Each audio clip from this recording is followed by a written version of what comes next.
Hello. Oops. Okay, just waiting for everyone to turn up.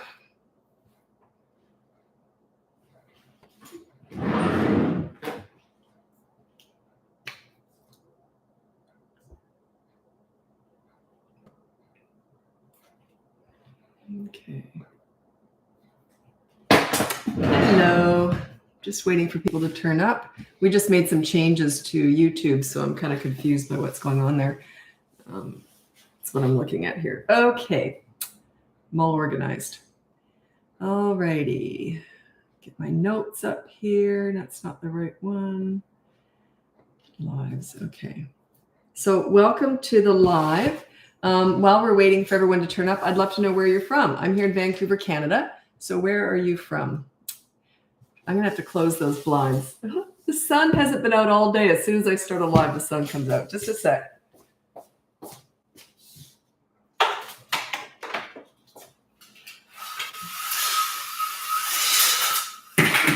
I'm coming. Just a minute. You believe that? It's been cloudy all day. The second I got on a live, the sun comes out and I had to go shut the blinds. Oh, isn't that weird? If I want the sun to come out, I should just start doing a live. It's just it gets in the way at this time of night. Okay. Melbourne, Australia. Hi, Mark. I raised my kids in Brisbane. My son was born in Sydney and my daughter was born in Brisbane. I was there for about 20 years. Toronto, Canada. Hello, Amani. Surfers Paradise, Gold Coast. We used to go down there a lot. Actually, we stayed a lot in Tweed Heads quite often. We went down there. Gorgeous, gorgeous. We used to go to Dream World a lot too. Houston, Texas. Hello, Joanna, and Modesto, California. Modesto, California. Florida. So we've got Justin, Christina, Karen, Bobby, Monroe, Florida, Stephanie. Okay, Illinois. Hi, Maria Josie. Marie, you know who you are. Sorry about that. Okay, so let's get going with the live. My name's Lisa. I'm a parenting coach. If you go on my website, you can see my free behavior board, my courses. I have one on toddlers, one on 3 to 12-year-olds. You can look into coaching and also our podcast. My daughter and I do it together. We work together. We do the podcast together. It's called BratBusters Parenting Podcast. It's on all the platforms, and it's saved on YouTube. So I got your name kind of right. Did I? Maria Jose.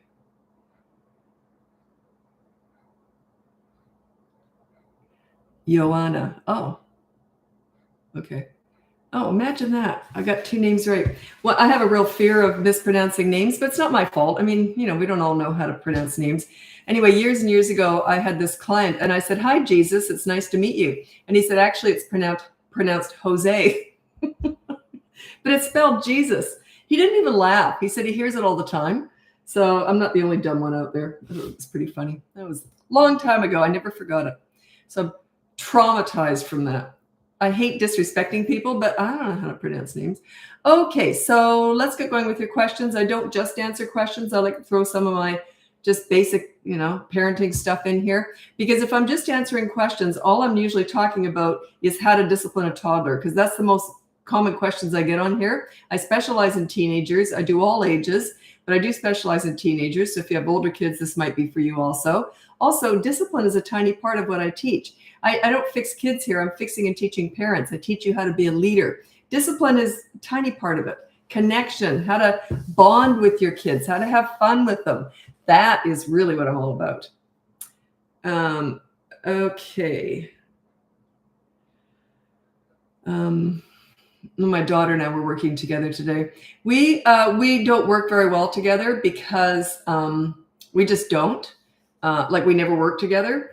We work in the same company, but we have very different styles. She's very pedantic. She thinks before she does anything. I'm a crazy button hitter. I do everything without thinking. I have no filter and she's filtered. So we were just laughing today at our different styles. It was quite funny actually, because she works from her house and I work from my place, right? So the only thing we do together, today we just had like a business meeting, but the only thing we actually do together is the podcast. And that works out very well. Okay, older teens, please. Okay, I'm going to read out my top 5 tips for parenting teenagers. They are by far my favorite age, teenagers, because they're the most interesting. They're the most developed. You're going to learn the most from your teenagers, by the way. If you've got an open mind. What do they call that? The growth mindset versus the closed mindset. Is it called closed? Growth versus closed. I don't know if it's closed mindset.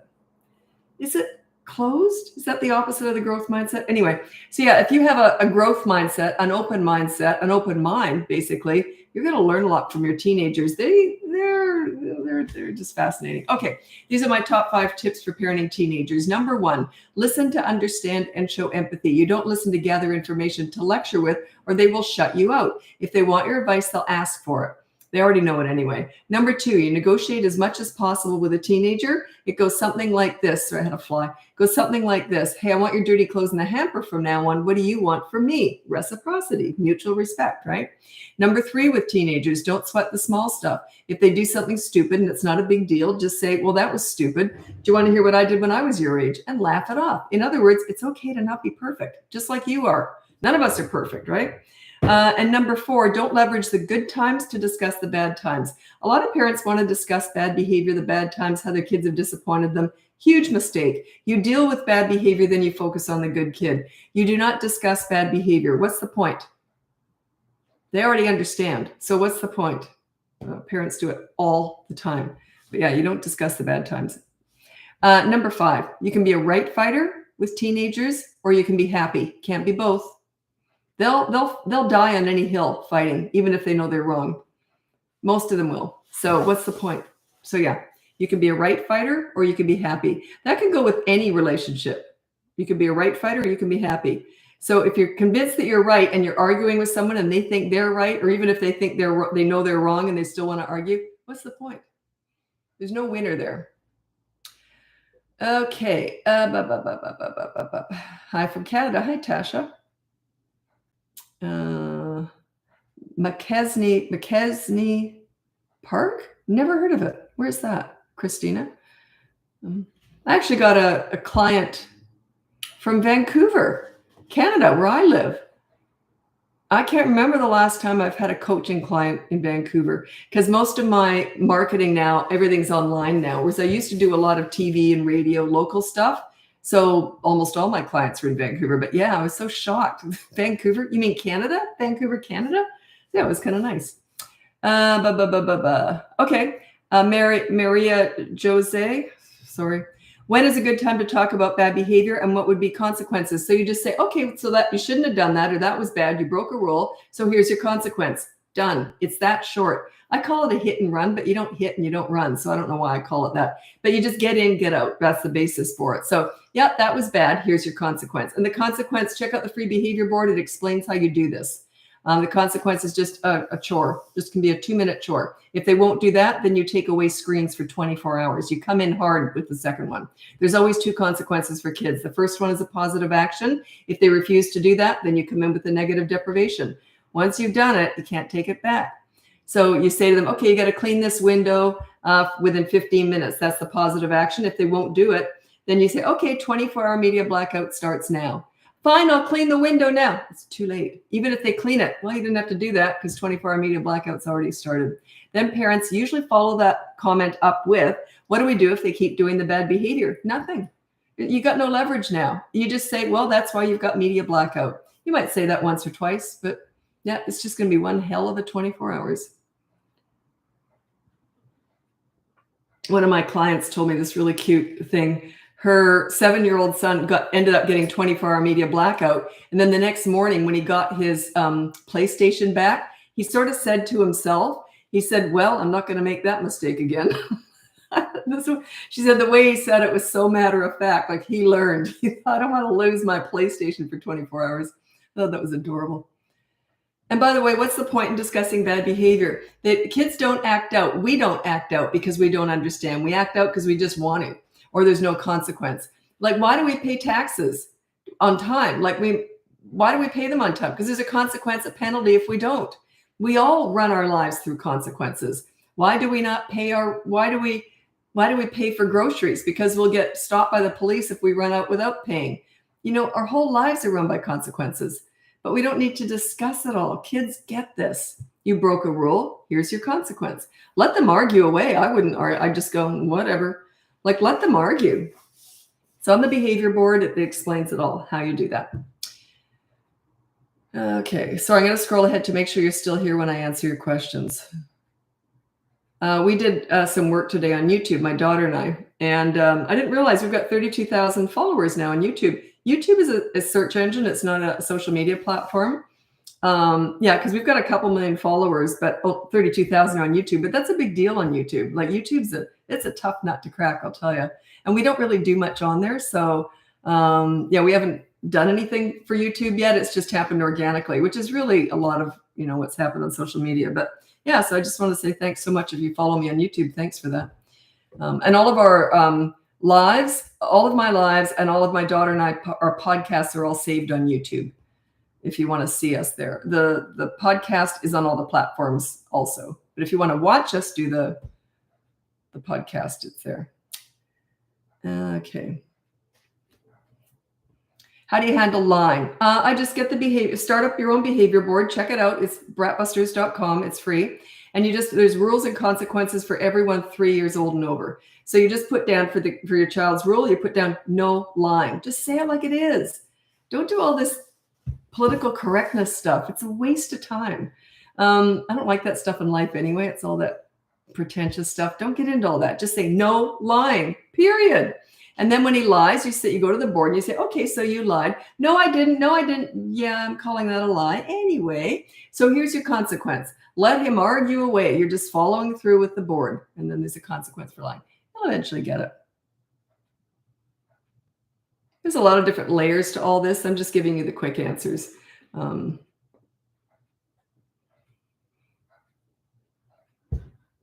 If you want to know, you can submit questions either here or for our podcast. It's the only two places that I answer parenting questions, just because we're super busy. So, but yeah, if you want more in-depth answers, the podcast is where I give more in-depth answers.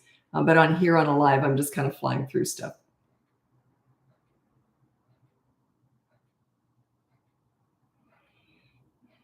Oh, you're asking about health stuff? Yeah, I'm not a doctor. I'm just a parenting coach. I have zero qualifications for medical stuff.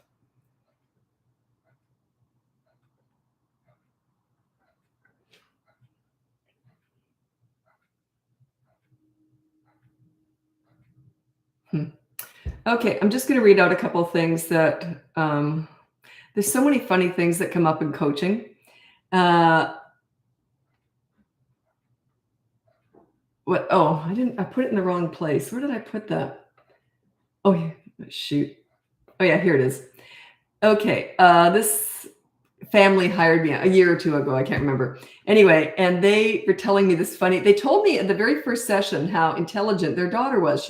She doesn't have any siblings. She was 8 or 9, I can't remember. And so she was used to being around adults all the time. So she had like a really good vocabulary and all that stuff, which is common if they don't have siblings. Like I was raised. My brother's like 16 years older, so I was raised by a bunch of adults, basically.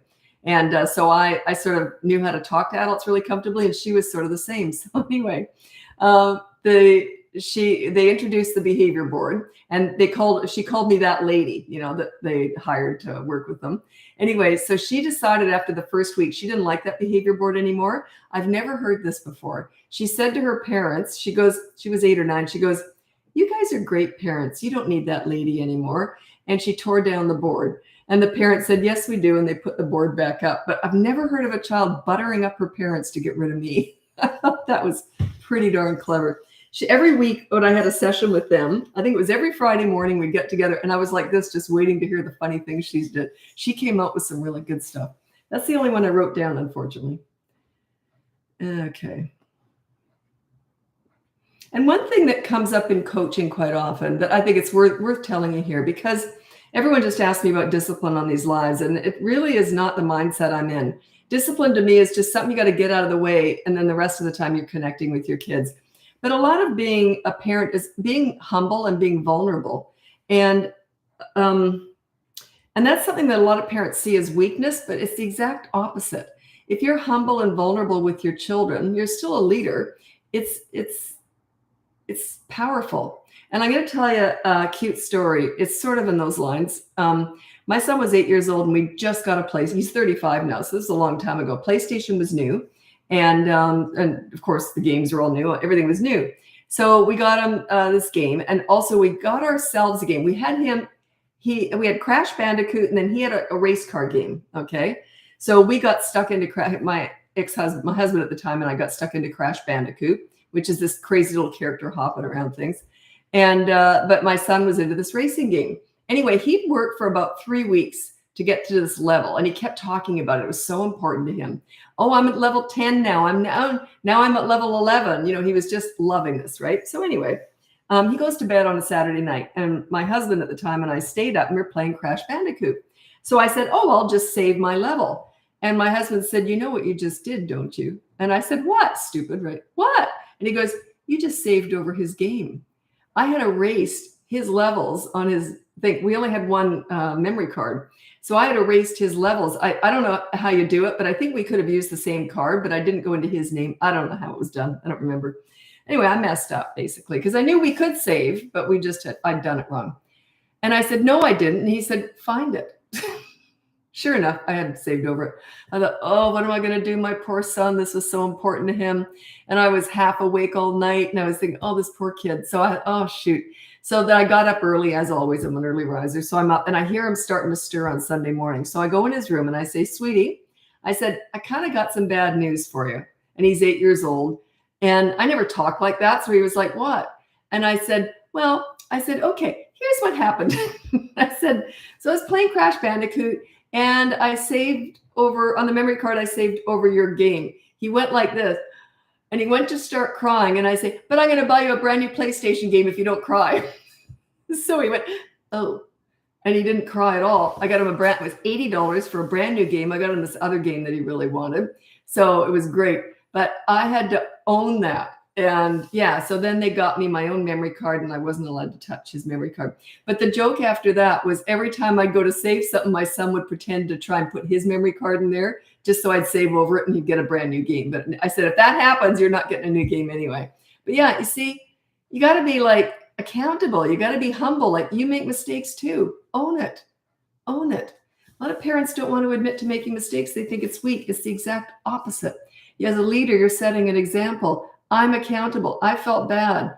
I went in there like very sheepishly. I was very like, sorry, very vulnerable. I felt bad. So yeah, being vulnerable and humble is very important as a leader because you're showing them how to do this stuff, how to show respect. Okay. I literally got goosebumps telling that story just because I can remember how I felt. I felt so, oh, I know what was funny about that. He'd already gotten so good at that game that it took him like 1 hour to get back up to that level again. So, so I wasted all that money on a new game. He was already up to that level and past it by the time I went out and got him the new game. So it was kind of funny. Okay. What should I do if the behavior board doesn't phase a toddler? Well, a toddler is under 3 and you don't put a toddler on a behavior board. They have to be 3 years old to be on a behavior board. A 3 and a 4-year-old is a preschooler. So toddlers are under 3. And if you're asking a question, make sure you add the age. And it has to be put in with the entire question because I'm not going back searching for the other part of the question. Okay, you said any tips for bedtime for a 3-year-old? It's in my courses, by the way, bedtime battles, I call it. Bedtime battles is in 2 parts. One part is getting them to bed. The other part is keeping them there. Make the bedtime routine like an hour. And then you say, okay, lights out, good night. You can leave a night light, a sound machine, whatever you want to do. So anyway, there's galaxy lights or whatever. So then you say, okay, good night, stay in bed, love you. And then you leave the room. You want him to be able to get out of his room. You want him to get out of bed and get out of his room. When he does, you walk him back to bed the first time and you say, I said it's bedtime, don't get out of bed. The second time he gets up, you walk him back and you say one word, bedtime. Every time after that, you don't look at him or talk to him. You just walk him back. He could be kicking and screaming. Only one body part has to touch that mattress. Move slow. Move slow. The slower you move, the calmer you look. You always want to look calm, like this doesn't bother you. You're just doing your job, putting him back to bed. The idea is you want him to wear out before you do. The longest that ever went for that I ever heard of with a client was 5 o'clock in the morning. It was an older kid, and he got out of bed constantly till 5 in the morning. Ooh, but he never got up again. And that was the start of the parents' leadership really taking off like a rocket ship after that, because they just exercised their leadership. Okay. Thanks for your support, Rachel. I appreciate that. Could you please address tattling? Not really, because I don't know the situation. I don't know the age. I don't know the situation. Some tattling needs to be done. Like, hey, my 4-year-old brother stole a kitchen knife and he's chasing someone around the house with it. You see what I mean? It's a by case sort of thing. We are all human. Yes, we are. Sorry, I was just responding to someone saying we are human. Everyone's going to make mistakes. And, and people say, well, it's easy for you. Where did you learn this? I put 53 years into this stuff. I was volunteering with kids long before I ever started my business. I started volunteering in daycare centers at 11. I always found kids fascinating. I always wanted to figure them out. And I needed a mother. My mom said, you were mothering earthworms when you were a toddler. Like I remember I took a worm from outside because it was in a puddle. So I thought I was saving its life. I was about 3 and I put it in a blanket. And when I got up the next day, it was all dried up. I cried. I killed this worm. I thought I was mothering it. Anyway, so yeah, this is just, I'm obsessed with figuring kids out and, helping parents get a better relationship with kids. So I've been studying this forever, and kids taught me all this. I never ever read a book on parenting or kids ever. It's kids taught me all this stuff. So, but I struggle with a bunch of other stuff. I just want to say this is just my lane. So that's why I'm teaching it. But yeah, it's normal to struggle with parenting. If you've never raised a family before, you're starting from scratch. I don't think parenting necessarily comes naturally. I think it's a skill that you can learn. So yeah, even though parenting was easy for me, but because I'd had so much experience with other people's kids before I had my own. So yeah, it's a skill. I have a similar story with a butterfly. It's pretty heartbreaking when you realize you killed something you were trying to help, isn't it? You enjoyed the podcast yesterday. I never know which one we're doing. I never have a clue.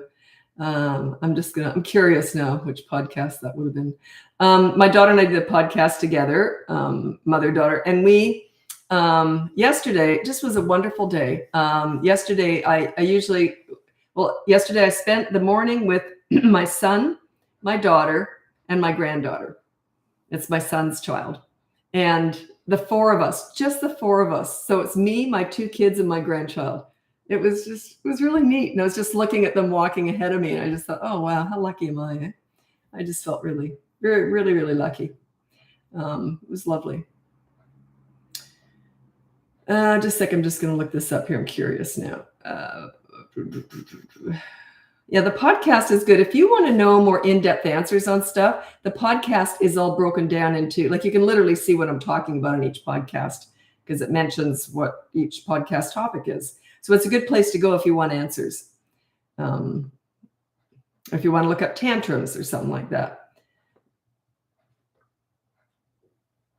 Oh, the pressure to do it all as a parent. That was yesterday's podcast, I guess. Yeah, that was a good one. We film a lot of podcasts and we chuck a lot of them, but that one we both like that. We sort of vote on it. As soon as we finish filming a podcast, we go, keeper or chucker.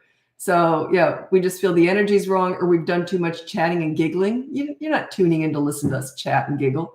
So there's a lot of that too. What do you do when you and your partner have different parenting styles? You flip a coin and decide whose style you're going to go with for 3 weeks. If it works, keep doing it. If it doesn't, then the other partner gets to go. Just cut that deal. And also, if you're going to follow a parenting method, you can't pick and choose from different people. Like you can't pick certain things you like from my style and put it with someone else's. It's meant to be used as a whole system together. An example of that would be if you were to throw, let's say, timeout or a reward chart for good behavior into my system, disaster. I hate both of those things. They're horrible. So yeah, and you might like it and think, well, I like what Lisa says about this, and then I'll throw a reward chart in there. Total disaster. Okay. Yeah, you got to pick, if you're not going to follow me and just follow me and nobody else, then if you're not going to do that, then just follow someone else. But you're not meant to mix up. It's like dieting. You wouldn't mix up different things from different diets, would you? It's really like that because it's the psychology behind it. Like everything I do, I've thought it through. I don't do anything without having tested it with tons of kids and I've studied all this stuff for decades now. So yeah, you have to follow just one person.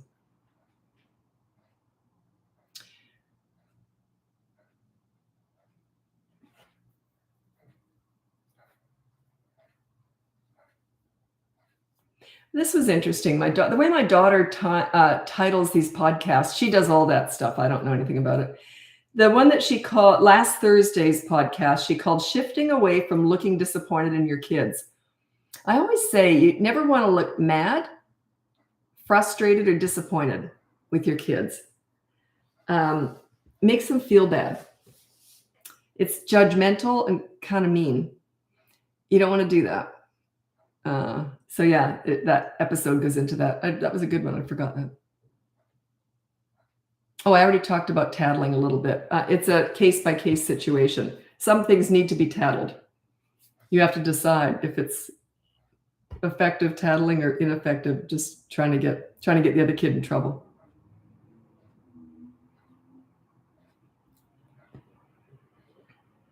Okay, this is okay. Oh, it's very long.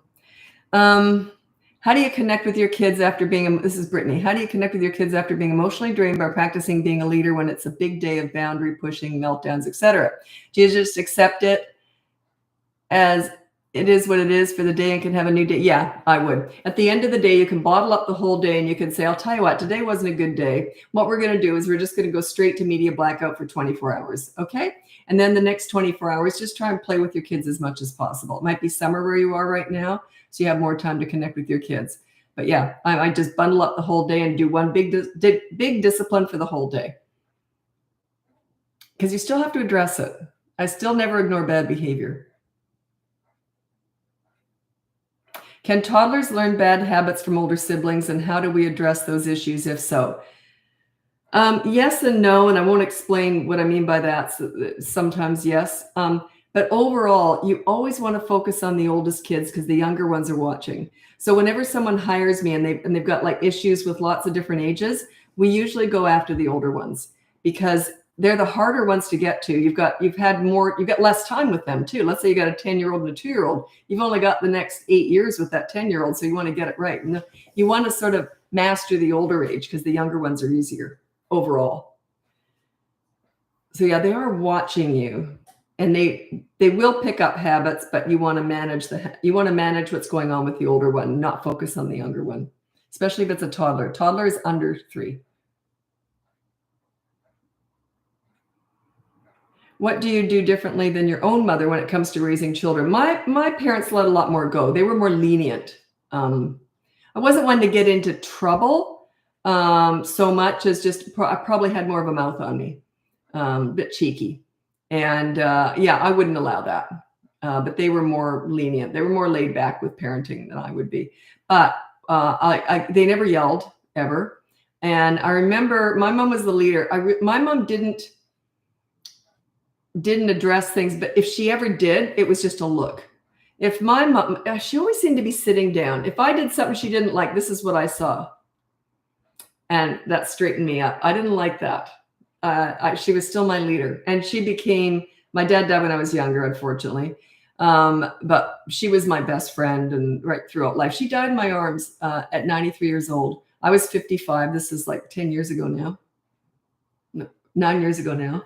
And she died in my arms at 93. And her last breath was a laugh. Because I said to her, "You're right, Mom, we've got nothing left to say." Because we always used to laugh that we always said, "I love you" every day and how much we meant to each other. And then on her deathbed, I said, "You're right, we've got nothing left to say," as I'm crying. And her last breath was a laugh. What a beautiful goodbye. She was my best friend. I looked up to her. My mother, I have a blurb on her on my website. She was my idol in that she was a joy-seeking missile. Talk about a great example. She said, "Sweetheart, happiness is a choice, not a circumstance." She had a tough life, but she was always upbeat, always positive, never burdened people with her problems. She was just a joy to be around. Everyone loved my mother. She was very warm, funny. But yeah, I really idolized my mother. The older I got, the more so. I thought, wow, joy-seeking missile. She was good at it. So she was wonderful. And I was adopted.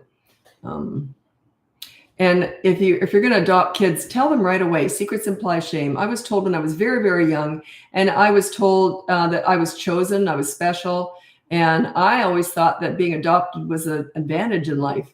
And I always felt sorry for kids who weren't. She really sold it. But yeah, I love being adopted. And it was pretty obvious too. I don't look like anyone in the whole family. For one thing, I had huge hair, and yeah, that did not run in my family at all.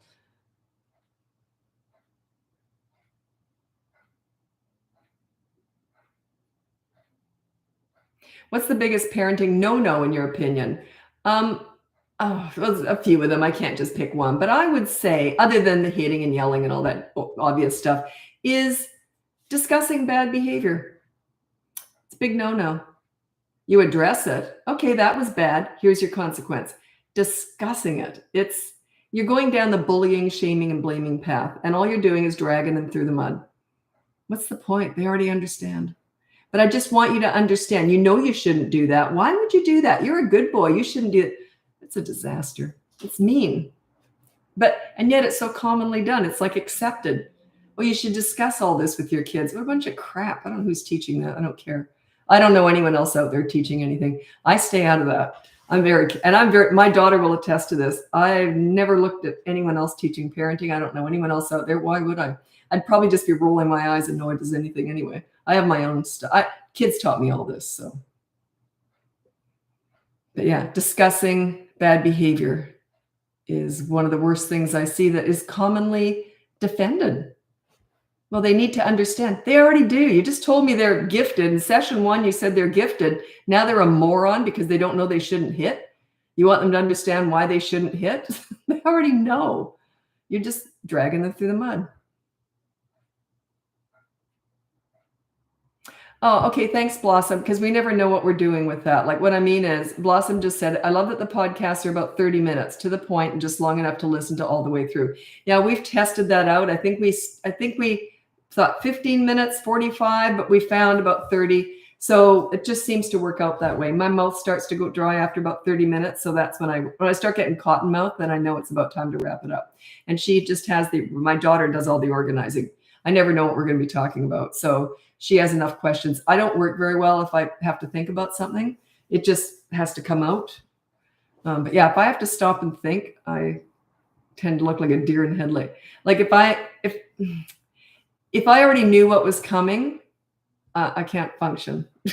Like whenever I'm interviewed by someone, I don't want to know the questions. My daughter might look at them, but I won't look at them. I don't know why. I just can't stand that. Because then I think it's rehearsed or something. It just doesn't feel, it's not me.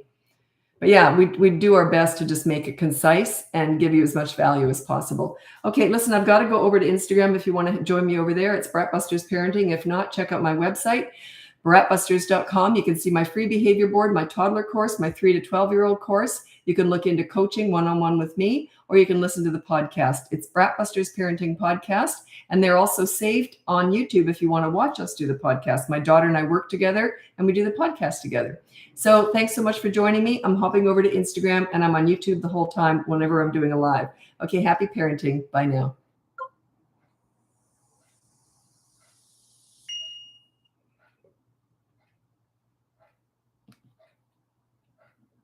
Sorry, YouTube, I'm just pushing button after button after button.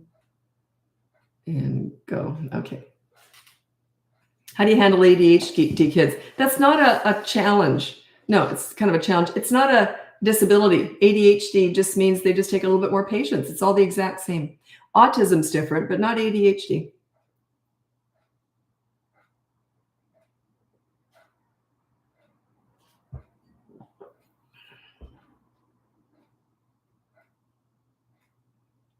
Okay, I wish you'd put the age, but I'm going to address this and say, let's say she's 3. Okay.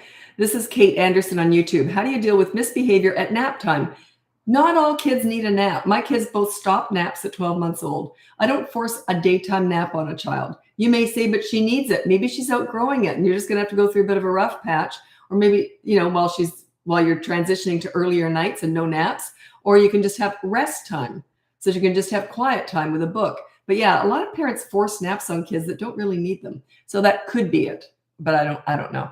Okay, welcome to my live. I was just talking to YouTube, and I just joined Instagram. If you want to check out my website, it's BratBusters.com. You can see my free behavior board, my course on toddlers, my course on children, 3 to 12, and you can look into one-on-one parent coaching with me, or you can listen to our podcast. Sorry, it's just I say this so often, it kind of get muddled up. The podcast is called BratBusters Parenting Podcast, and it's also saved on YouTube if you're interested in watching us do it. My daughter and I do it together. It's funny because I get recognized out in public all the time, but my daughter's getting recognized now too. And when people see us together, you should see that's really funny. They just go back and forth, back and forth. But she's not used to that, and she's a very private person. And actually, so am I, but especially her. So it's kind of unnerving. And you know why? Do you know why it's unnerving being recognized out in public? Because people think they know me, but I don't know them. Like, you know a lot more about me, but I don't discuss my personal life, but you know a lot more about what I'm like. I know nothing about you. So it's almost like it's awkward. So yeah, it's really awkward. Okay, how do you stay connected with teenage kids? You're going to be letting go a little bit. You want them to find their own place in the world, okay? So there's a lot of that. There's a lot of letting go. I can remember my son was 15 and he started to really change. He wasn't chatting with me and giggling like he always had been. And I said, sweetie, I said, what's going on? Is something bothering you? You're not giggling as much. We're not chatting all the time. And he goes, Mom, he says, I'm not your girlfriend anymore. I'm turning into a man. Well said. And I went, oh, okay, boo-hoo, boo-hoo. But yeah, they do start to change. And the way you stay connected, and you got it with respect, though, is you connect in their world. Like my son, when he started sort of just changing, right? He was turning into a man, like he said. And he was really into video games and heavy metal music, that kind of stuff. And I hated both.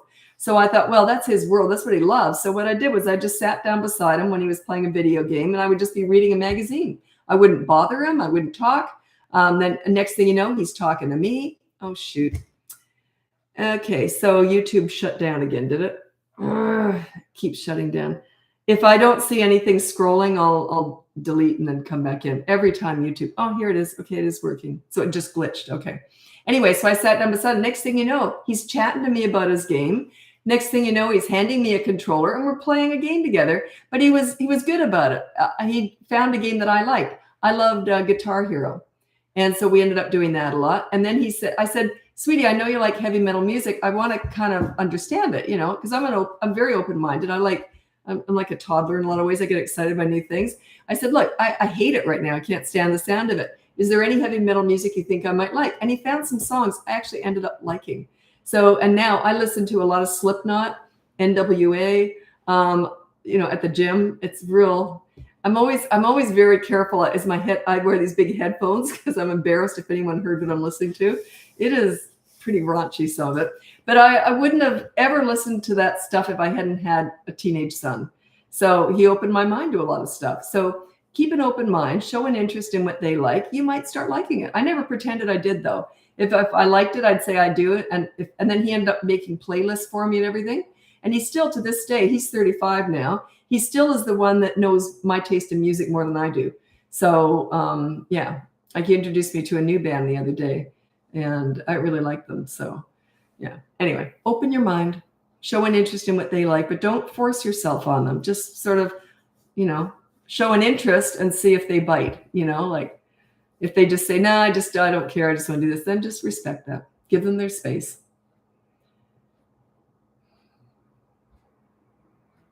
How do I get my kids to listen? We're not fixing kids here. You get them to listen by setting yourself up as a leader. You got to work on yourself. It's always you. Everyone wants to fix their kids. It doesn't work that way. You fix yourself. So keep watching and you'll understand. The training wheels with everything I teach is the behavior board. If you want to check it out, it's completely free. It's on my website. You might want to look into a course too. But yeah, we're fixing parents here.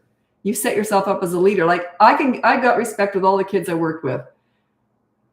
And I'm sure they didn't respect their parents because I always worked with challenging kids, teenagers, whatever. I managed to get respect with all of them. Was it them or was it me? Right? Was it them or was it me? It's always the adult. It's always the leader. So you got to work on yourself.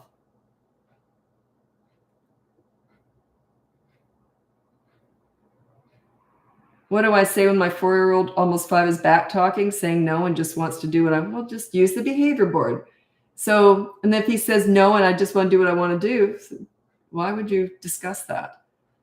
Just have a rule in the behavior board. If he doesn't follow, then follow through with the consequence.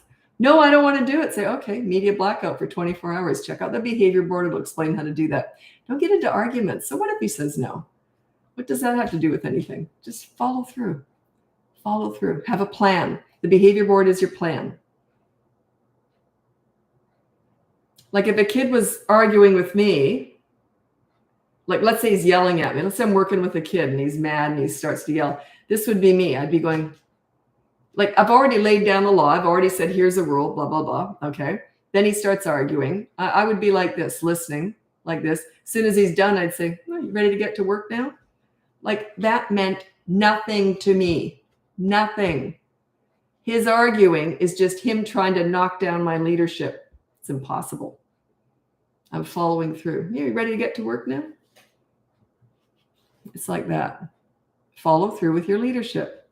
It's up to them whether or not they follow. I don't care what kids do. It doesn't matter to me. They can do whatever they want. I never try and stop bad behavior. That's their job. But if they do make a poor choice, I come in with a consequence. No anger. It's a business transaction to me. No anger at all. None. Like, oh, you broke a rule. Okay, well, here's a consequence. Da, da, da, da. It's like that. That's how I talk. That's the tone of voice. What would the consequence be if your teen went somewhere else he didn't tell you about? I would not have a consequence for that. I'd wonder why your teen doesn't trust you enough to tell you what he's doing. And why would he do stuff that he wouldn't want you to do anyway? That says you got to work on your relationship with him. Whenever people hire me and they have teenagers, I work on their relationship with the teen. You can't address a teen's bad behavior. Not right away. You got to work on your relationship. You got some repair work to do first in your relationship. Like why, my question is, why doesn't he trust you? Why would he lie to you? That's what I would figure out.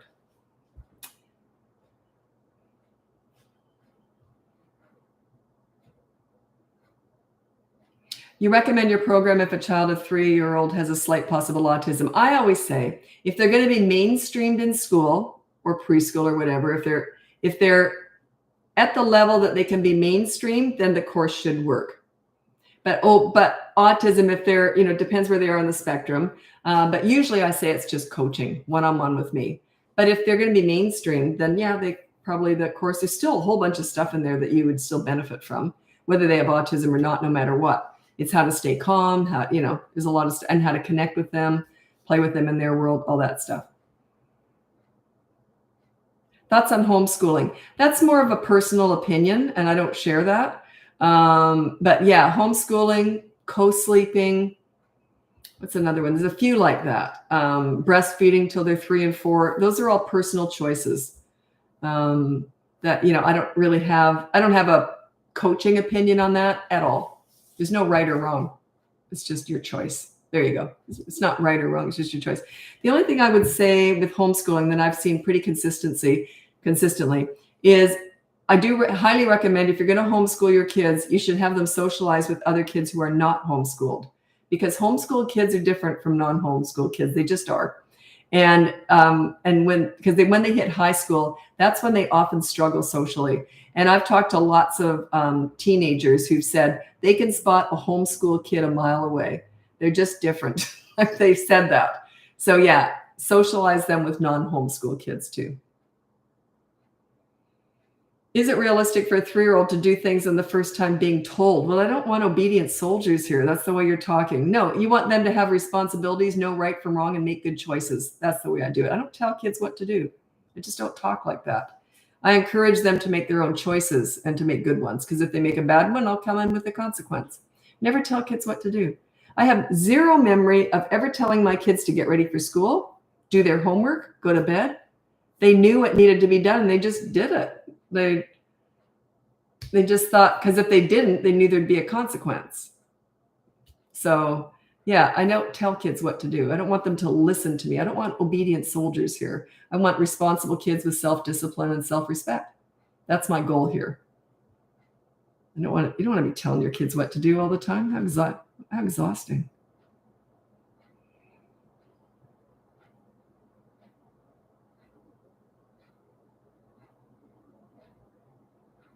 Is it confusing for kids? I like this question. I don't get asked this very often. In coaching, everything comes up in coaching, but in a live, I don't get asked this one. Is it confusing for kids if you originally say no, but when they come up with a reason, okay, so if they say, well, actually, I disagree with you, and then they make more sense? Absolutely, 100%. If I said something to a kid and I said, no, we can't have that right now, and then they'd say, actually, remember, there's no school tomorrow, and remember the other day you said I could watch that movie. And you see, but yeah, absolutely 100%. But it depends on how they come at me. If they come at me really, really rude, that would say to me that you're not a leader because they don't trust you to make the fair choice. But once you get good at this, they will trust you and they'll be very polite. Like if I'd said something to my kids, that's it, okay, just go to bed. They would have said, well, wait a minute, Mom. Remember we discussed that I could stay? And I go, oh, you're right. Okay, sorry about that. Sure, you can stay up. That's how it went because they trusted me to be reasonable. So once you've got that trust going, they will approach you respectfully. But initially, you still have to give in to that. Say, actually, yeah, actually, you're right. But then I would say to them, but maybe next time, say it a bit nicer to me, or maybe point out, but you're starting to get some respect at that point. Once you give in to their reasoning, then you want to point out, by the way, maybe ask a little bit, maybe not yell next time or something like that. See how it goes. But yeah, if they're right, yeah, you're wrong. Own it.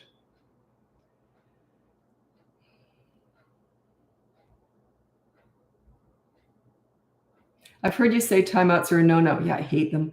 How do you handle a child doing something just to be an ass, like literally doing something just because you told them not to? That just says you got to work on your leadership. They're just pushing you to be a leader. They don't know how to say that, but that's what they're doing.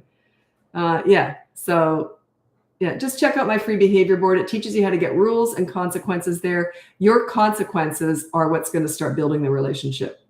So you make sure you break the rule, by the way, your rule. Make sure you break it so that they get to give you a consequence. That is what starts to bond them, and they start to feel respected. Okay? And they don't act like that unless, like if they respect you, they don't do that. Everyone wants the respect without having earned it. You got to earn it. I worked my butt off to get respect with kids. I earned it. I never felt lucky once, not ever. I earned that respect, and I was willing to work for it. I was willing to prove myself. And once you get good at it, it doesn't take much because you've got the body language, the tone of voice, you got confidence, right? So like that 8-year-old kid who said to me, if you don't give me what I want, I'm going to have a fit. I just met him. And I said to him, bring it on. Just like that. And he never did. He's like, oh, she knows what she's doing. So yeah, you got to work for that though. You got to earn it. Everyone wants the respect without earning it. It doesn't make any sense at all. Yeah, it does. Sarah Elizabeth on YouTube. Do your programs teach us to be the leader from the toddler level? I'm learning that I have to learn. Okay. The toddler is 16 to 35 months. That's my toddler boot camp course. It does, but they don't pick up on it yet. You're investing in tomorrow. Their bad behavior, their bad habits, whatever, will start to dwindle. They'll start to diminish in frequency, intensity, and duration. Okay. But you're working towards that. They do start to pick up on the fact you're a leader. They put it together by the time they're about 3. But they'll still act out a bit as toddlers because they don't have a lot of self-control yet. They don't have that frontal lobe developed yet, the common sense. Yeah, they're just not there yet. But you'll start to see it. And the reason I know that is my ex-husband was more, he's a good dad, but he was more the pleaser, more likely to reason or try and negotiate with them on the change table if they were squirming around. Whereas I would just say, I'm changing your diaper, and I'd hold them down and do it. Whereas he would say, how about if I get you a toy or something? They were very different with me because they knew right away that when I said something, it was going to happen. So yes, you can definitely start, but you don't really get there until they're about 3. That's when you reap the benefits of all this, is about 3, but you are working towards it. Yes. And you should start to see some improvements. I got tons of clients who say tantrums are getting better with like a 1.5, 2-year-old even, using these methods.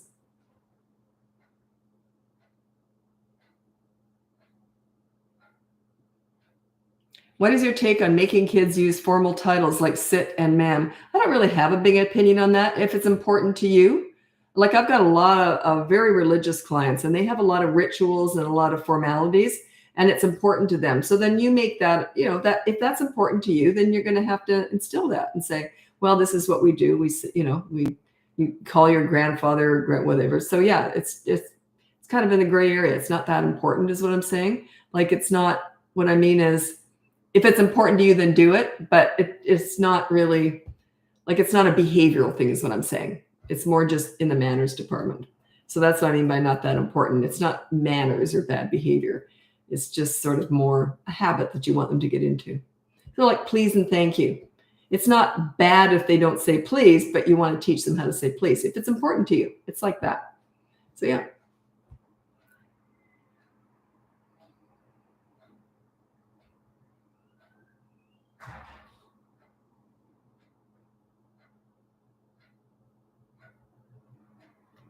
I have a lot of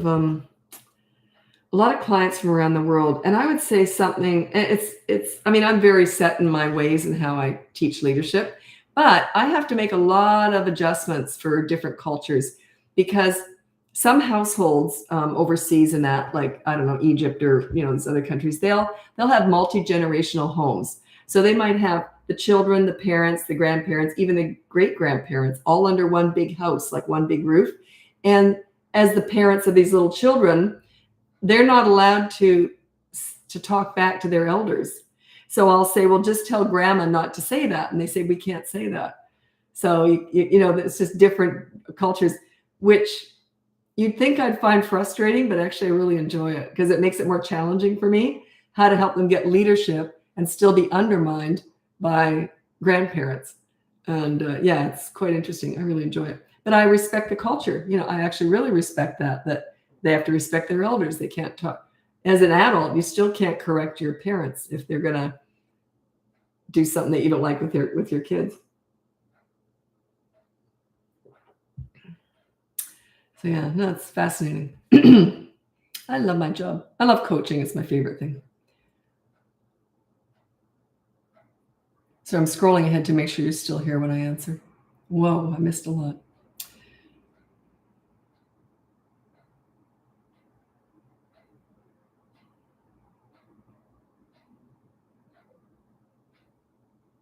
Okay. My 3.5-year-old daughter threw a toy at her 2-year-old brother's face and made it bleed. I was so angry, I yelled, sent her to a room and everything. How could I have handled that better? I would start out with no hitting or throwing things, or no being mean to your little brother. If she does, as a consequence. Here's the thing. Kids don't understand she's little, she's 3.5. They don't understand the difference between maybe breaking a cup and breaking a TV, or throwing a pillow at the little brother and throwing a knife at him. You know what I mean? Like, they just don't understand the difference. So to her, you overreacted because it was a big deal to you, but she didn't get it. She's used to just throwing balls at him. It doesn't hurt. And so the one time she makes him bleed, all of a sudden she sees that as your inconsistency. So yeah, just say no hitting, and then just say on the board, like, just say, here's your consequence for hitting your brother. So yeah, you overreacted, but she didn't understand why. Sort of, she does. She can see him bleed, but they don't really get it at 3.5. But even if they do, like if they break a TV, they don't understand the difference between breaking a TV and, like I said, breaking a cup or something. A young child just doesn't understand money yet. So yeah, your overreaction to her didn't make much sense, is what I'm saying. But it does to us, obviously. But that's not how you handle her. Would you make your child do chores, school, if they're sick? God, no. I'd be coddling them, and they can have whatever they want. Yeah, if a kid's sick, I meet their needs and manage their wants. If they're sick, that's a need. They want to get better, I'm coddling them. So yeah.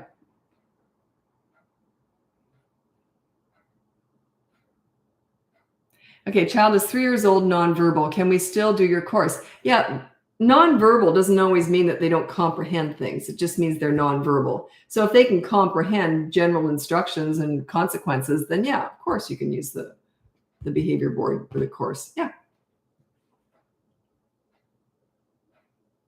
I knew someone years and years ago. Her mom was always telling the story. I don't know if she was exaggerating, but not really. I know who she was talking about.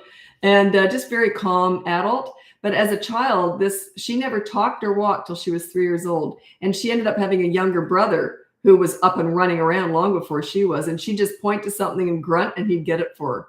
So, but the mom always said on her 3rd birthday, she stood up, ran, and never shut up. So just because they're nonverbal, it's all in there. I mean, I don't know, but not always, but you know what I mean? So yeah, lots of kids don't talk till they're 3. I've heard that lots of times before. But if you're concerned, obviously you want to seek medical advice. Okay, 3-year-old hates transitions out of nowhere. No, it isn't out of nowhere. It's because he just turned 3 and he's starting to put 2 and 2 together and he's starting to realize he's in charge and you're not, okay? Hates leaving the house because he hates the car seat. Whines the whole way there and back. So just put him in the car seat. It has to work. What I mean is it has to get under your skin. If a kid's whining and complaining because I just put him in a car seat, I'm driving along, might be humming a song, might be look at the birds and the trees, and I'm just not showing any fear, any frustration, any anger, and he'll eventually give up.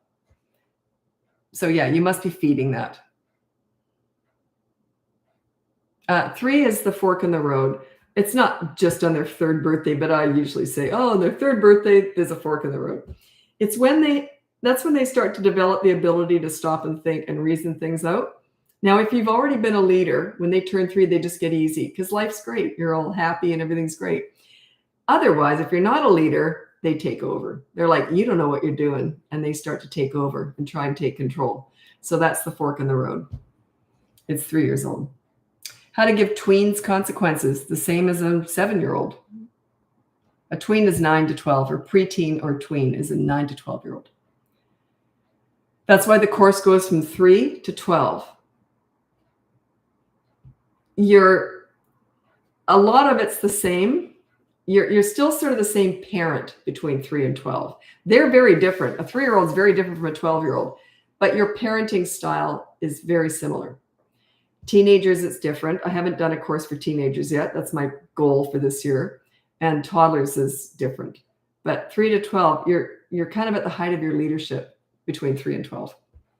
Not your age, their age. Oh, the potty training. It's in the courses. The potty training is in both of my courses. So you have to buy the whole course. Do you know why we put them all together? We used to have 4 courses: potty training, aggression, bedtime battles, and I can never remember the other one. Anyway, I had 4 mini courses for toddlers. But what was happening was parents were buying them like crazy, but then they'd say, yeah, but then he had a tantrum while potty training. You see, it wasn't comprehensive enough. So we've just bundled them all up in that one toddler course. So because then they'd ask, and we kept getting all these emails asking, well, what about when they hit, but then they're peeing their pants? It was like, you need the whole thing. Yeah. So that's what we did. We just did that. I don't know. Can't remember. Well, I can't really answer this. Is the toddler course reasonable to utilize effectively as a single full-time working mom? I think so, but parenting takes time. If you have to have some time to be able to do this stuff. So you don't have to be a stay-at-home mom to do it, though. So yeah, I can't really answer that. As long as you've got time, yeah.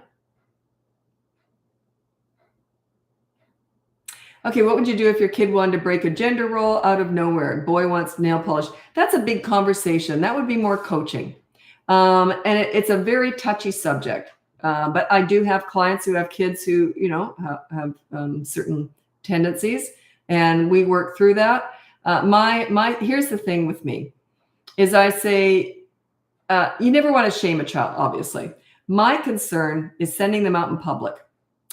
That's my concern. And let's say that they want to wear a dress, a boy wants to wear a dress, or you see, I'm worried about, I want them to be safe when they go out in public. So it's a very touchy topic. But yeah, I want to keep them safe. That's my concern. But overall, you don't know where they're going to end up. Neither do they. That's a touchy topic. It comes up in coaching. Okay, I got to move on to TikTok. If you want to join me over there, it's BratBusters Parenting. If not, check out my website, BratBusters Parenting. You can get my free behavior board, my toddler course, my child course, 3 to 12 years old. You can look into coaching one-on-one with me, or you can look into the podcast. It's called BratBusters Parenting Podcast. My daughter and I do it together, and they're saved on YouTube also. If you don't want to listen to it on Spotify or whatever, you can actually see us doing it because we film ourselves. And anyway, thanks so much for joining me. And I'm hopping over to TikTok, and I'm on YouTube the whole time. Happy parenting. Oh, boy, oh boy, there's a lot of buttons to push going over to TikTok.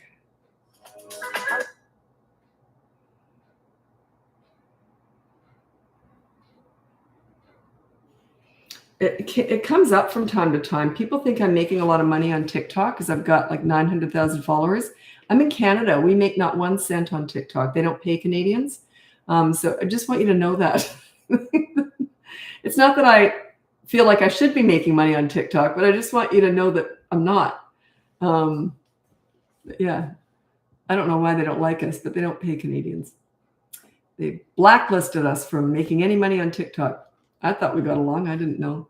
Actually, I live in Vancouver. Half of the Vancouver population is Chinese. We love Chinese people. I don't know why. It's funny. I don't know why that is. I have no idea. Oh, bye, Tabitha. Tabitha's a regular. She's on YouTube. She just said good night. Okay, so let's get going. How many people? People are just starting to tune in. So I can't figure out how many people are here. It's just the lighting is weird. I'm surprised you don't get more people watching your YouTube live. YouTube is my smallest platform. Like I've got a couple million followers, but YouTube's just 32,000. So it's my smallest platform. So yeah, it's a search engine. It's a tough monkey to bust, I'll tell you. YouTube is really tough. It didn't used to be as tough. Not that I ever knew anything about it, but I heard this. And yeah, it's a search engine. Social media is where I get most of the followers. Like when I'm hired by someone, they say, "Oh, we saw you on YouTube." I'm like, "Really?" I love YouTube. I watch it all the time, but yeah. Okay, thanks for joining me here on TikTok now. And I'm on YouTube the whole time. Whenever I'm doing a live, I'm on YouTube. And then I hop from Facebook to Instagram to TikTok. I've been doing lives now for 2 or 3 years. I can't remember, but I used to do them every single day for about 1.5 years. And then I just got super busy, but I'm trying to get back into it again. But I'm just doing them shorter. That was the problem. I was doing like 1.5 hours every time I do a live. And if I make them shorter, I can do them more often. So do you think I would have figured that out before? But yeah, I'm not the brightest bulb sometimes. I just see things one way sometimes, and I don't think outside the box. I don't know why I wasn't thinking that. Anyway, so thanks for joining me on TikTok here. So you can check out my website. It's BratBusters.com. I'm a parenting coach. And you can get my free behavior board, my courses, coaching, and you can look into our podcast. It's called BratBusters Parenting Podcast, and it's on all the platforms. Plus, we save them all on YouTube. Love watching you on YouTube. Oh, thanks for that. Yeah, like I said, YouTube's my small platform, but it's growing. It's 32,000 followers. I never look at it. Like I never look at my business YouTube thing. But today, my daughter and I had a business meeting today. So we're looking at 32,000 followers on YouTube. That's pretty good. Yeah, YouTube's a beast. It's a beast to crack into. Makes it sound so tough, doesn't it? It's a beast. Actually, I must admit, I watched YouTube for years now. I just love it. But I was on YouTube, TikTok, I was on TikTok, but I never watched it. And about 6 months ago, I started watching TikTok videos. It's addictive. Yeah, very addictive. I keep trying to limit my time on it. It's extremely addictive.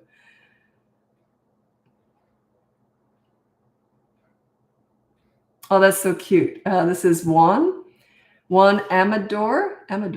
I bought all the supplies to make my board this week, starting it on Saturday. Good for you. Good for you. I hope you come back and tell us how it's going.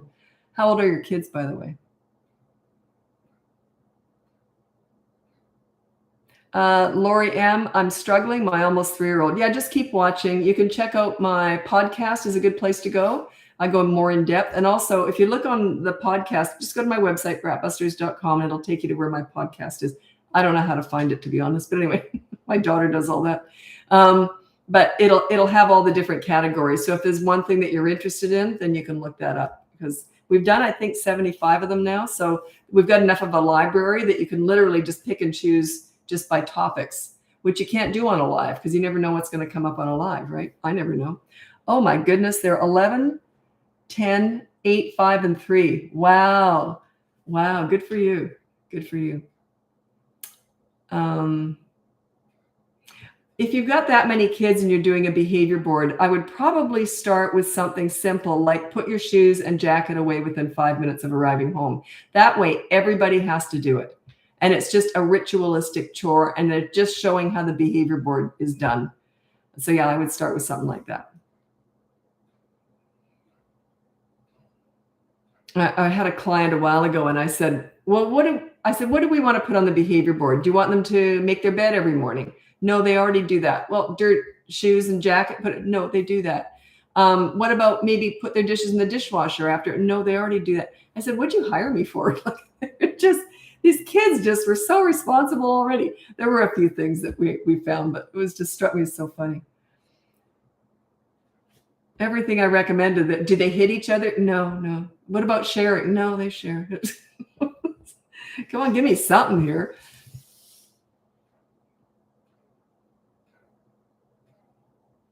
Yeah, whenever people start the behavior board, they often want to start with something tough, because that's what's bothering them the most. If I'm working with you, coaching, sometimes we'll do that. Not every time, though. Sometimes we'll do that. But if you're doing it on your own, pick an easy battle. Pick just to get into it, get it going. Then the next week you can do a harder one.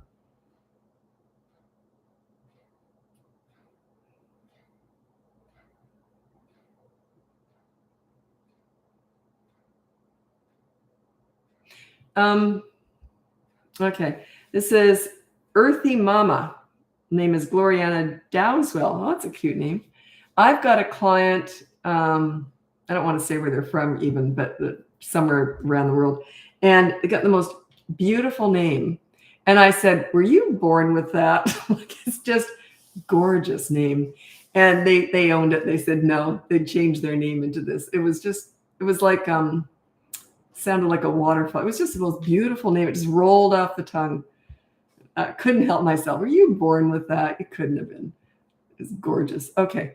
Now you said it has been a big change for our little family of 3 boys, 6 to 2 years old. Oh, good. So you're doing the work. I just give the advice. You're the one who's doing the work. It is hard work. I never said it's easy. Getting respect is hard work. Maintaining it's a piece of cake. Once you're there, you just can stroll. It's easy. But getting there is hard.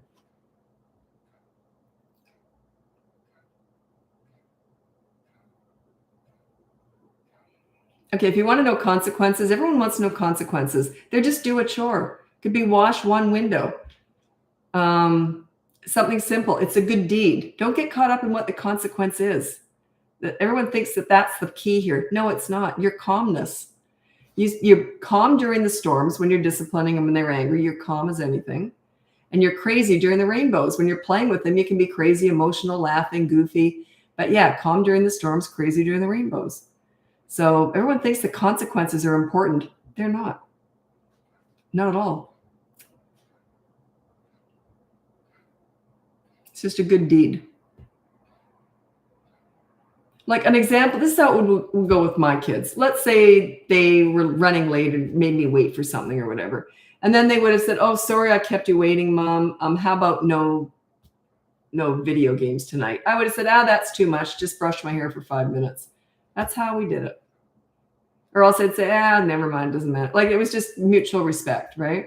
So that's where you want to go. But it wasn't about the consequence. It was about the wanting to make amends, wanting to be responsible for yourself, teaching your children to be accountable. So don't get caught up in what the consequence is. Just have one.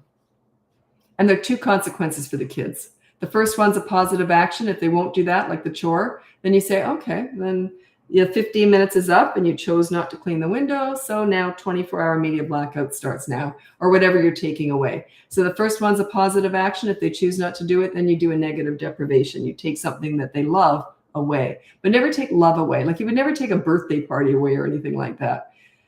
Yeah. It's just, usually it's media. Usually it's screens because they don't need them anyway. It's such a good thing. And you want to break from that anyway. So it's the most common one, but there's lots of other stuff. And everyone wants to know about discipline, but that's not what I'm teaching here. I'm teaching you how to connect with your kids. I'm teaching you how to raise kids who like themselves. I want you to have fun with your kids. I don't want you to have obedient soldiers. I want you to enjoy family life. I want your kids to have high self-esteem and have self-confidence and self-discipline. I don't want you telling them what to do. I want them to understand the rules and the boundaries in life and in the house, and just following it and knowing that if they make a poor choice, you're just going to come in with a consequence because we're accountable for our actions, right? That's what we're doing here. Then they won't rebel when they're teenagers. Like my son was 15 and he handed me this statement on a platter of gold. I didn't expect it. He said I could, and he was kind of mad when he said it. He kind of had these friends who were, I think, a bit rebellious, and he just wasn't. And he says, I can't even rebel because you're too reasonable and easy to talk to. I was like, oh, sorry about that. Yeah, I was reasonable and easy to talk to. You can't rebel against a leader because it's mutual respect. This is such a cute one. I didn't put that in so I'm moving my notes around because there's all these cute stories that clients tell me, and I always get permission to tell them. Then I forget to tell them. They're so cute. This one mom, she said she didn't know how to be fun because I'm good at it. I know how to play with kids. I was always good at that. And it's not always, doesn't come naturally to a lot of people, right? I'm luckily very immature in a lot of ways. So I like playing goofy. I like being goofy. But a lot of parents say, that's not my style. So how do I connect with a little kid if I'm not goofy, if I'm not silly? So this one mom, I don't know how she came up with this, but she's so cute. She said that when, like her little one, she said, I don't have a silly bone in my body. I don't know how to connect with a little kid. You know what she did? She started answering her child's foot. So she'd go, oh, is that my phone? She'd pick up her kid's foot and go, hello, and talk into the foot as if it was a phone. The kid roared laughing, loves it. So then it gave her all these other ideas. Mom started finding her inner silly and started connecting with her little one. Isn't that cute? A foot phone. I've never done that. I thought that was adorable. Hello, it's such a good idea. Of course, I'll be stealing that with my granddaughter when she's a bit older. Isn't that cute?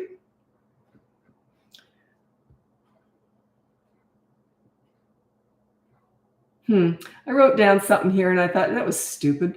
Sometimes I'll write something down and I'll think, wow, this is gold. And then I'll look at it later and go, what was I thinking? This was cute though. This came up on a live, and this mom said she had her daughter, I could tell you because it was live on a live, so I can tell you about this. I didn't have to ask permission. So she said to me in a question here on a live, she said, my daughter's 8 years old and she bullies other kids. She's horribly mean to other kids. Then she comes home crying that nobody likes her. I couldn't put that together. And I said, you say to her, you've got to be likable to be liked. She didn't get that. You have to give to get. She didn't understand that, but you have to be likable to be liked. So she was crying every single day that the kids didn't like her because she bullied them all the time, but she didn't get that. But yeah, you have to be likable to be liked. So I thought that was really cute. So I shouldn't put that together. So I bully all the kids and nobody likes me. But she was young. She was very little. What do you do when a teen refuses to do homework? Well, you got to work on your relationship with your teenager. If you have no rapport, no relationship with your teenager, nothing's going to work. So my first goal with teenagers is always working on your relationship with them. So I'll read out my top 5 tips for parenting teenagers, and then I'll suggest something that you might want to try. Number 1, you listen to understand and show empathy. You don't listen to gather information to lecture with, or they will tune you out. If they want your advice, they'll ask for it. They already know it anyway. Number 2, you negotiate pretty much everything with a teenager. Hey, look, I want you to put your dirty clothes in the hamper. What do you want from me? Negotiate, right? Number 3, don't sweat the small stuff with teenagers. If they do something stupid and it's not a big deal, just say, well, that was stupid. Do you want to hear what I did when I was your age? And laugh it off. They're allowed to make mistakes.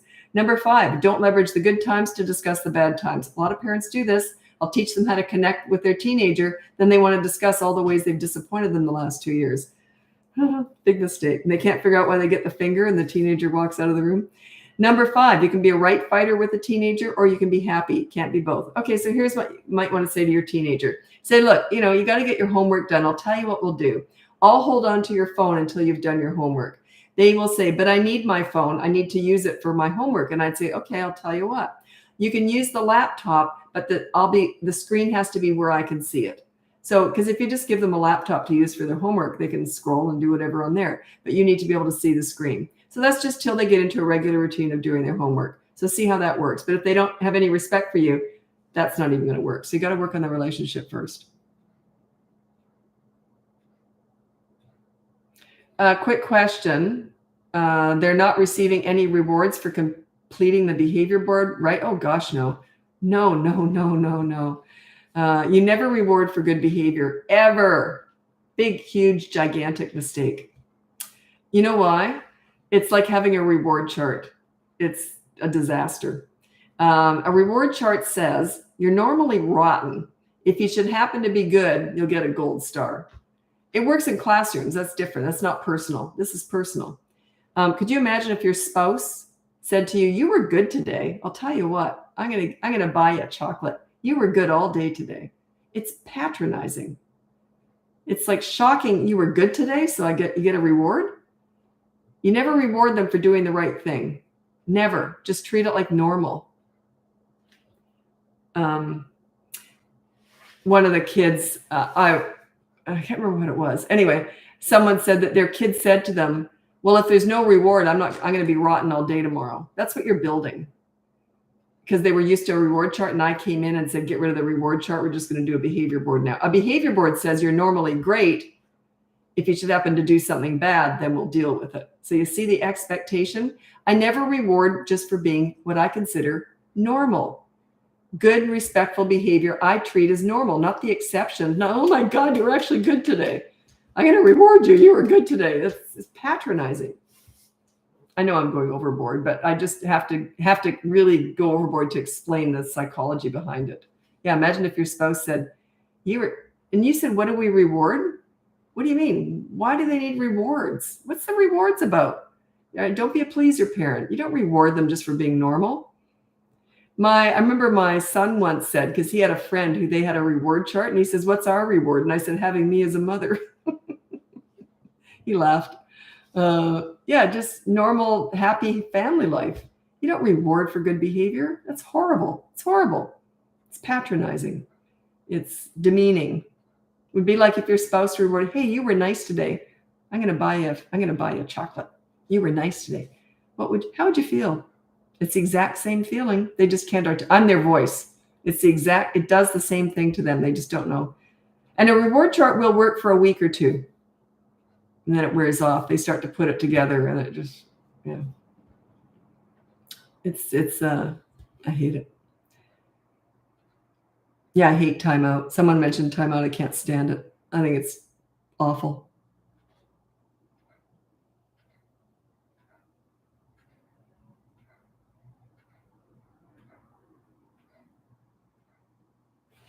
Do you not get a paycheck for doing your job? I'm fulfilling an obligation. I'm not getting a paycheck because I'm not snotty. I'm not getting a paycheck for being nice. I'm fulfilling a responsibility. You see the difference here?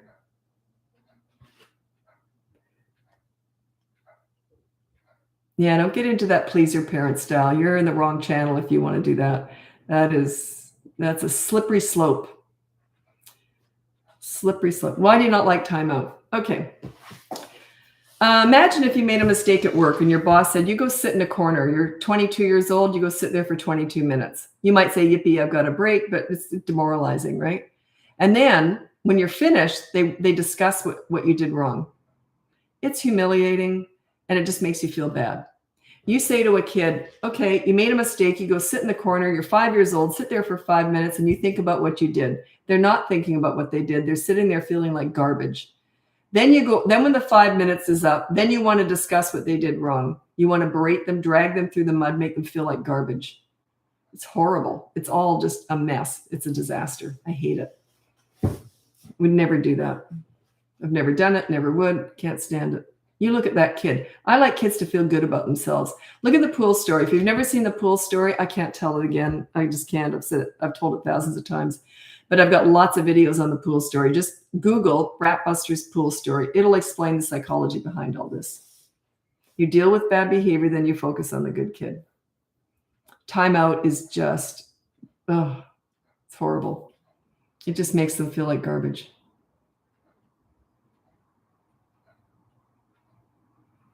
What do you do instead of timeout? Everything I'm talking about here. Look at the pool story. And my free behavior board is the training wheels on all this stuff. It's got a toddler section too, but the behavior board starts at 3. You got to give respect to get it. You want to make kids feel good about themselves. If they feel good, they do good. If they feel bad, they do bad. Timeout leads to more bad. You're investing in more bad behavior because you're chopping their self-esteem. You're just destroying it.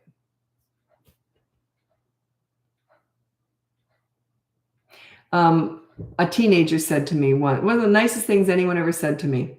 He said, a troubled teenager said to me, "I didn't like myself until I met you, Lisa." Now, how do you think that teenager treated me?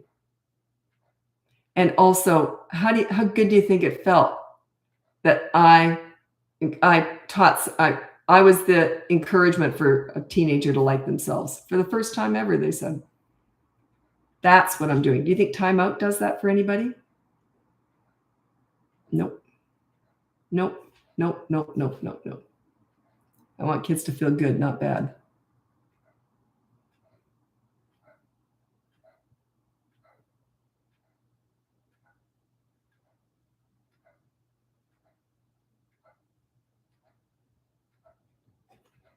Yeah, I get this a lot. Gloriana on YouTube. My 2-year-old loves doing chores when his brothers are doing the positive consequences. Yeah, the rule is usually they like doing chores until they get good at them. They kind of lose interest because it's new. They love new stuff. Little kids love anything new. So, but once it gets old, they usually lose interest in it. Not always. I was always kind of fussy. I'm very anal with everything. Like even the way I put a pen down, everything, I never lose anything, put it that way. And whenever someone says, "Oh, I can't find my keys," I literally can't relate to that. Like, don't you have a spot for your keys? Like, and why would you not put it in the spot for your keys? Like, I never lose anything. I lost a pink sheet. When would it have been? In 2005. I lost a pink sheet, a bed sheet, and I never found it. And yeah, it drove me insane. I swear to God, it got to be the joke that my son and my ex-husband conspired. They took the pink sheet just to drive me nuts. So they swore they didn't, but it was just an ongoing joke. But yeah, never found that pink sheet. If that turns up one day at one of their places. But yeah, it's so rare for me to ever lose anything. I can't even remember why I brought that up, but about being fussy. So yeah, I would have loved doing the chores too, is what I'm getting at. But still, they don't have to hate the consequence even. It's just still doing, if you make a bad choice, you have to do a good deed. You see? So you want them to do a good deed. So they don't have to hate it. They burned it, LOL. Yeah. It got to be a real joke though, because they would giggle every time I'd bring it up. So, but they just thought it was funny that I was accusing them of it. But isn't that funny? Even now, I got sweaty palms thinking of, because I never lose anything. Oh, hi, Katie. Prince George, sunny, super light out for bedtime. Yeah. I can remember as a kid here in Canada, it's late. I'm in Vancouver. And it's light out in summer till, I remember one night I was out clubbing when I was young, when I could stay up, and when I didn't fall asleep at 9. And I remember I was out clubbing and it was 11 o'clock at night and it was still light out, 11 o'clock. In Australia, where I raised my kids, I was like there for about 20 years. It's pitch black by 7 p.m. in summer. I didn't, no one tell, because you're closer to the equator. No one tells you that. Like I thought, oh my God, it's gorgeous weather here. It's like the tropics. But no one tells you that the tropics it's all pitch black like at dinner time. So it kind of puts a damper on the fun, right? Isn't that interesting? I don't know why I never thought about that. But anyway, yeah, we get a lot of, and you get even more late nights. It's still late here in Vancouver.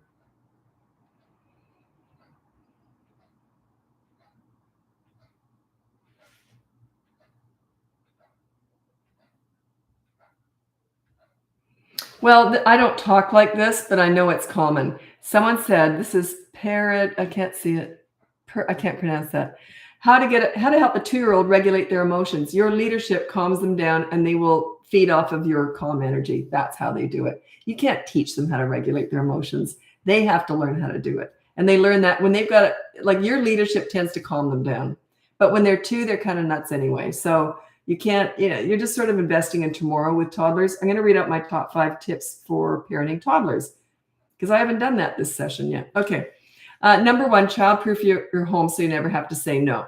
Number 2, set up a toy rotation system so they're never bored. This is for toddlers. Number 3, connect with a toddler in their world, not your world. Like you don't go to the nail salon with them. You go to the park and roll down the hill. They start to look at you differently.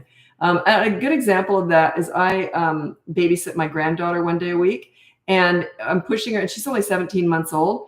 Every so often, she still likes to just go, ga, ga, ga, ga. And I do it with her. And she gets louder, and I get louder. So I enter her world, okay? They just start, it's a connection. Number 4, discipline toddlers in their world, not your world. They're all about actions. They're not about words. So you use consistent corrective actions to correct toddlers. You don't use words. These mini therapy sessions discussing all their big feelings and big emotions, it's absolute crap. That was invented to make the moms feel good about themselves, but this has nothing to do with the toddler. They're looking at you, yes, mommy, no, mommy. They're not listening. Number 5, stop trying to figure them out. They're not figure-outable. They're brand new, fresh human beings. They're just forming. Imagine if you've only been in the world for 2 years. In the first year, you were a potato laying on a mattress. They've just got one marble and some tumbleweed. They haven't formed yet. So that's toddlers. And was I going to answer a question? Why did I say that? I forgot what the question was. Oh, emotions. Yeah, they'll figure it out. But if you're not a leader and you yell, it scares them. They feel unstable. They feel unsafe. Okay. Your calmness is what helps them to self-regulate themselves. You cannot regulate someone else's emotions. Anyone, even an adult, if you're in a job and you've got a chaotic boss, your emotions are probably going to be a bit frazzled, but you've got a calm leader as a boss. Think about it. Anyone who's leading anything, you're feeding off the leader. So as the parent, you're the leader. So they're feeding off your energy more than anything. When will you write a book? 2025 was going to be the year of the book, but what happened was the podcast took off. And we were just doing so much filming and it takes up a lot. So yeah, now we're hoping for 2026 for the book. But I'll be honest, I really love coaching, and I was gonna. We keep saying because we don't need the coaching in the business, but it's my favorite thing to do. So if I could cut back on coaching more, I could write a book. But because I love coaching so much, that's why. So yeah, financially it's a bad move, but we're not all finance in the business. We're it's a caring business. I love what I do. And it brings me a lot of joy is helping parents one-on-one. It's my favorite thing. So I don't want to give it up. Not yet. Maybe one day I'll give it up. Okay. Yeah, I'd really love to write a book. But like I said, my coaching takes priority right now. I just love it's just because you can make such a huge difference with coaching. And maybe I could with a book too. I don't know. Anyway, so that's why. It's because I'm not willing to give up coaching or as much as I do. Maybe I should just start maybe less of it. Anyway, okay, I got to get going. Thanks so much for joining me. Check out my website, BratBusters.com. You can see my free behavior board, my courses, coaching, and you can look into the podcast, BratBusters Parenting Podcast. My daughter and I work together and we do the podcast together. And that's about it.